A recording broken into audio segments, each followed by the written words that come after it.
عليكم ورحمة الله وبركاته يا حبايبي، عاملين ايه؟ زي بقى ما عودتكم ان انا بقى كل يوم افطر معاكم ونحضر فطار مع بعض. اي حاجة بقى تبقى عندكم. انا امبارح كنا بنتعشى عسل وفطير وجبنة وكده، وبقى الفطيرة ديت والجبنة. قلت بقى افطر بيهم الصبح. صحيت بقى ايه، عملت بقى كوباية شاي حلو والفطيرة، وقعدت افطر بقى انا وبنوتي، وهي طبعا عمالة تصوت كالعادة. بس ورحت بقى قلت اكل خيارة عشان الجبنة كانت حادقة شوية، مملحة يعني. وفطرنا بقى. بعد ما فطرت بقى دخلت، كنت جايبة عيش، بشتري عيش من عادي في الفرن وكده عشان انا مش عندي بطاقة، فبحتاس وجبت خيار. قلت عشان اعمل سلطة، وقلت بقى اجيب بقى ايه، فاصوليا. انا تاني مرة اعملها في حياتي، يعني انا ما بناكلهاش كتير، بس عايزة اقولكم والله كانت طعمها زي العسل. وجبت فرخة بلدي، قلت عشان اطلع منها حبة شوربة حلوين كده. ورحت بقى ايه، نقعتها كده.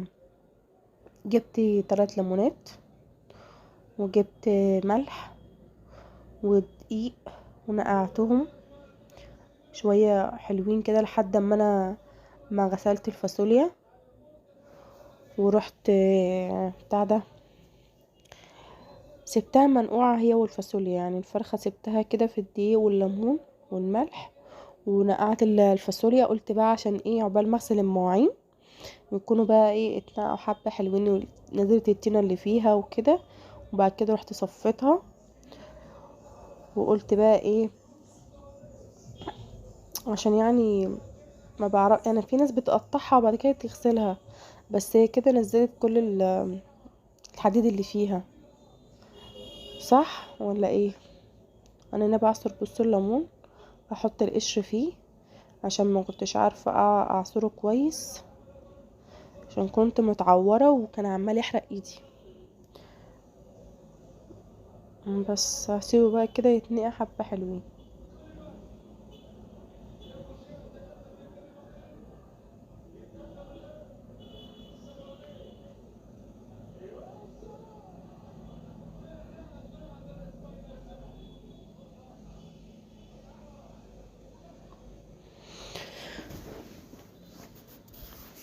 نزلت بقى بالملح كده،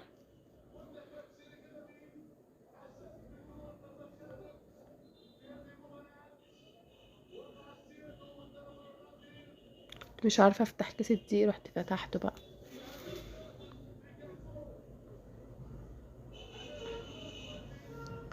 هقعد ادعكها بقى كويس كده عشان اتاكد ان كله خد دقيق وخد الليمون وخد الملح.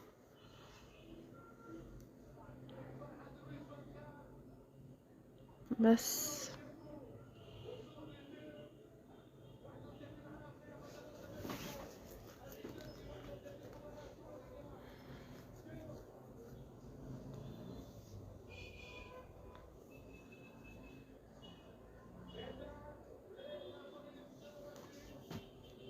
عايزه اقول لكم بقى، بعد ما عملت كل ده نقعتها وغسلت الفاصوليا، ورحت سبتها تتصفى وكده، لقيت المية راحت قطعت، وانا خلاص في اخر كام معلقه هشطفها، وبقيت قاعده مش عارفه اعمل ايه من غير المية. بس الحمد لله جت في الاخر وعملنا الاكل. ما يعني ما قطعتش كتير، ما قعدتش كتير كده، قعدت شويه وجت على طول. بس كويس يعني متاخرتش. انا لما باجي اعمل الاكل بشوف مثلا ايه اللي ممكن، لو في حاجه هتتنقع ولا حاجه بسيبها تتنقع، وبعد كده اروح بقى اروق المطبخ، اغسل مواعين، عشان يبقى حواليا نظيف. اجهز بس كده حاجات بسيطه. بص انا كنت جايبه هنا كيلو الا ربع، مكنتش جايبه كيلو عشان خاطر يعني كده كانت كتيره.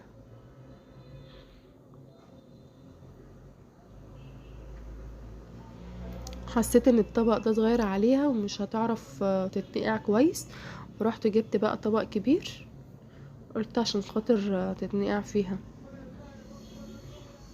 بنتي خدته مني.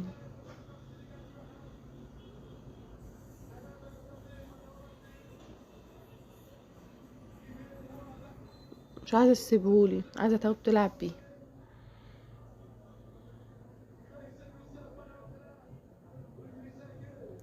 بص انا هنا طبعا كنت خلاص عشان ما اطولش عليكم، ورحت قطعتها بره وقعدت بقى كده. قلت بدل كده كده الميه قطعت، اقعد بقى ايه براحتي بقى.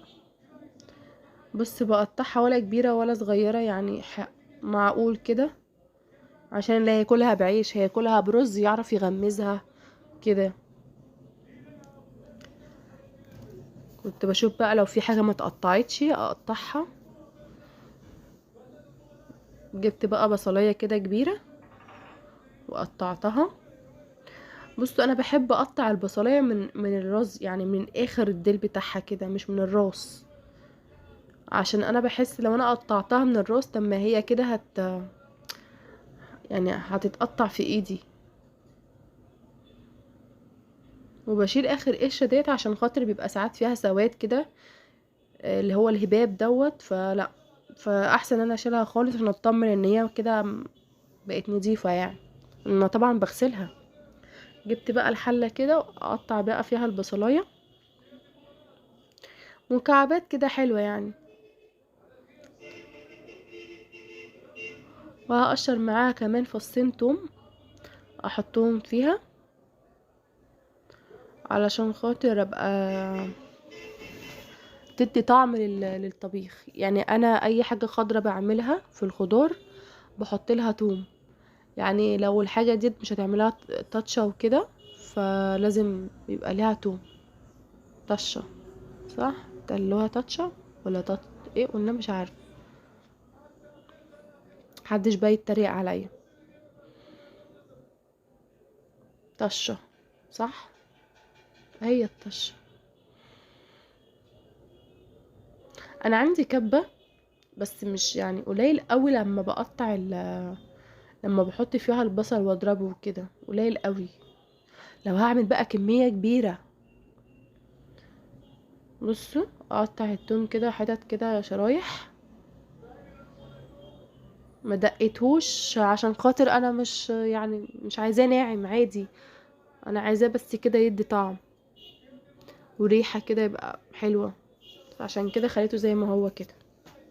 هما فصين تلاتة، يعني لو الفص كبير يبقى هما فصين حلوين، لو الفصوص صغيرة تلاتة كده.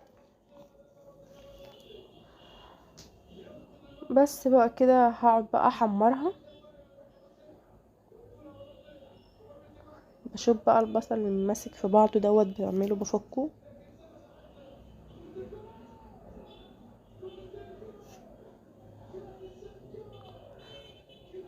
هنا بقى كده هنزل بقى فيها ايه الفاصوليا.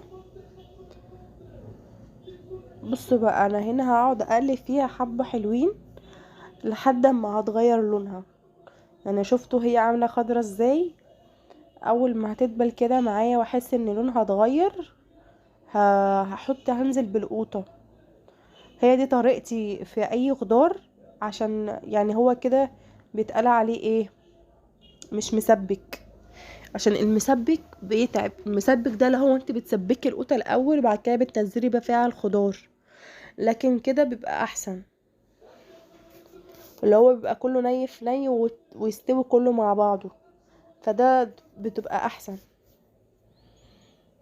ما بيبقاش تقيل كده وما بيوجعش المعدة قوي. يعني في ناس ما ينفعش تاكل ايه مسبك وكده.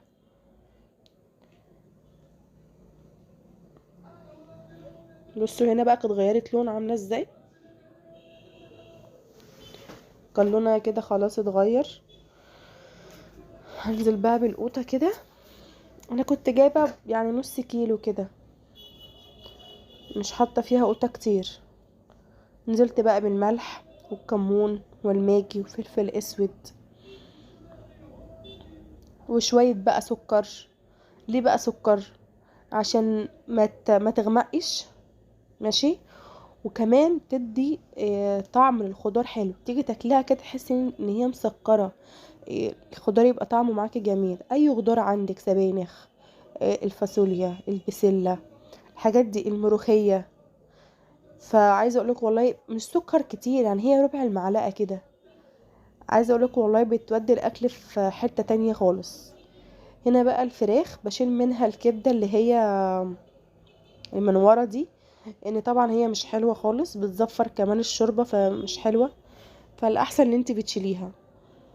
بس ودعكتها كده دعكه حلوه وبحط بقى بحطها في مصفى بعد ما اعملها، عشان خاطر لما اجي احطها في الشوربه تبقى متصفيه، ميبقاش فيها ميه ودم وكده. نزلت طبعا بحبهان وورق لورا والسبع بهارات وشويه فلفل اسود، ورحت قلت بقى خلاص احطها الناحيه التانية. وهنا بقى هعمل بقى ايه الرز. نزلت بقى بالشعريه، هقلبها كويس قوي، مش هحمرها قوي عشان انا ما بحبش الرز يبقى غامق، عشان لما الشعريه بتبقى غامقه الرز بيطلع غامق. هتبقى بصي اللون ده كده ذهبي حلو. هنزل بقى بالرز، انا ما غسلتوش عشان هو ده كان الرز في الساعه، فطبعا كله عارف رز الساعه بيبقى نظيف وحلو. بص بقى حطيت المعلقه كده للبنات اللي هي لسه ما بتعرفش تعمل الرز. بص شكل الفاصوليا بعد ما خلصت كانت عامله ازاي، كانت تحفه. وهنا السنة عصفور. الرز لما تحطي كده المعلقه وتثبت فيه ما بتروحش يمين ولا شمال، تعرفي كده ان الميه مظبوطه. هنا بقى طبعا الفرخه كانت خلاص قربت تستوي، خدت منها شويه شوربه عشان السنة عصفور يشربهم الاول، بعد كده هنزل ببقيه الشوربه. بص هو هنا شربهم خلاص كده، شرب الميه كلها. ايه رايكم في الغدا بتاع النهارده؟ جوزي بقى كان مستعجب بيقول لي انا اكلت حته من الحته دي.